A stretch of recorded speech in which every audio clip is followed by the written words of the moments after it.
Hello friends and welcome back to another video. In this video I am going to show you how my orchids are doing after almost 2 months of purchasing them. It's around 1.5 months. I had received these orchids on October 7th and on December 7th it will be around 2 months. So up till now the orchids have done really well, which I am going to show you in this video, and I'm also going to share with you how you can take care of your orchids during the cool and dry winter months, and how you can create an atmosphere of humidity so that your orchids grow well even during the winter season, especially if they are your new saplings where the roots have just started to come out. So first of all, let me share with you the orchids.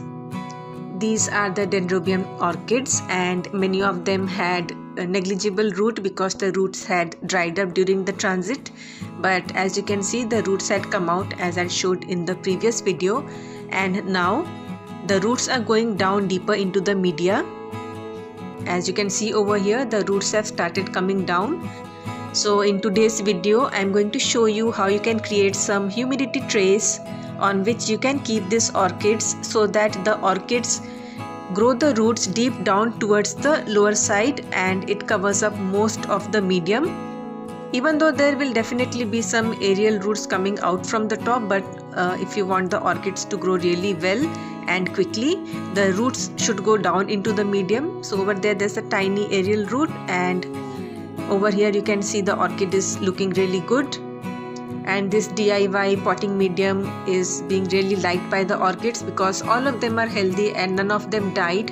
And I can see, because these are the transparent containers which I had created, it is easy to see how the roots are going into the potting mix and whether the orchids are doing well or not. This orchid has also elongated its stem, and you can see these tiny new leaves are also coming out.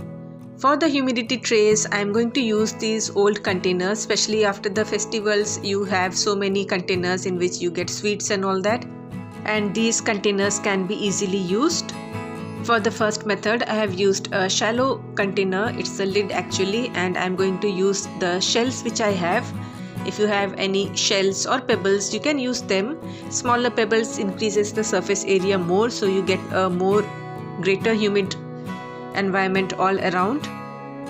Since I didn't have any small pebbles, I used these shells and I placed them on this container, and I'm going to pour water over it, but make sure that the top part of the shells are not covered with water. We do not want the orchid container to sit in the water. We just want a nice humid atmosphere all around the orchids. After filling the container with water, leaving the top part empty, all you need to do is place your orchid planter on top of the shells so that it gets a nice humid atmosphere all around. If you are using a shallow container, the water evaporates a bit quicker, so you have to keep an eye on the water level and refill it as and when needed. One thing, when you are filling the lower container, make sure it does not touch the orchid container. That's the only thing you have to keep in mind. In method number 2, I am going to use another container, and you can use these kind of pebbles, but I didn't have many, so I am going to use pieces of bricks. So these bricks I had broken when I was making my DIY potting mix for the orchids, and I am going to use these same bricks again. All you need to do is place the bricks on the lower part of the container as I had placed the shells in a similar manner, and the smaller the pieces of brick, the greater humidity will be attained. So you can break the bricks into smaller pieces or larger pieces depending upon how much humidity you wish to create. And once you have placed the bricks properly, fill it up with water. The only thing to keep in mind is that do not overfill the tray with water, because we don't want the orchid containers to get drenched in water and we don't want the orchids rotting off. So fill the container with water, leaving the top part of the bricks dry, and place the orchid container like so. For the third method, I have recycled the diyas that we light up during the festival of Diwali. All you need to do is wash off the diyas to remove the oil, and I have used a deeper container, and I'm going to place the diyas on the lower half as I'm showing. And after placing the diyas, I'm going to fill up this container with water. You can in fact break up the diyas into smaller pieces to attain a greater level of humidity, just like we had used the bricks and used them like so. But over here I am using the full diyas. So in this manner you can easily recycle your old diyas and create a humidity container. For the fourth method, I am going to use the colored sand that we use to create these beautiful rangolis during festivals. Afterwards, we throw away this colored sand. I used this sand and I washed it to remove off the excess color, and then I am going to use it to make the base of the humidity container. And once I place the sand to the height that I needed, I am going to fill it up with water to some height, and then I am going to put 2 pebbles that I have on top of this sand, and on top of the pebbles I am going to place the orchid planter.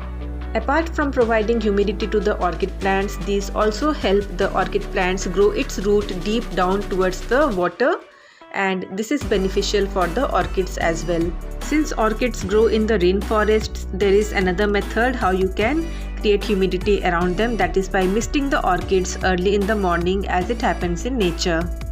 During the cool and dry winter season, you can mist the plants early in the morning, and because the atmosphere is pretty much dry, the moisture definitely evaporates by the time it's evening because of the dry weather, so there's no chance of the orchid getting rotted or anything. So you can definitely spray the orchids with some water early in the morning.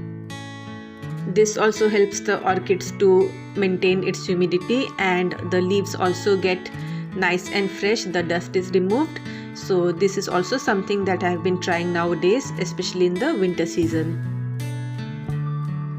So these 4 different kinds of humidity trays have been prepared by me for the orchids to ward off this cool and dry winter season and to create a nice humid environment all around my orchids so that they grow to the optimum. This is all I have for you today in this video. I hope you found this video useful and enjoyed watching this video, and thanks for watching.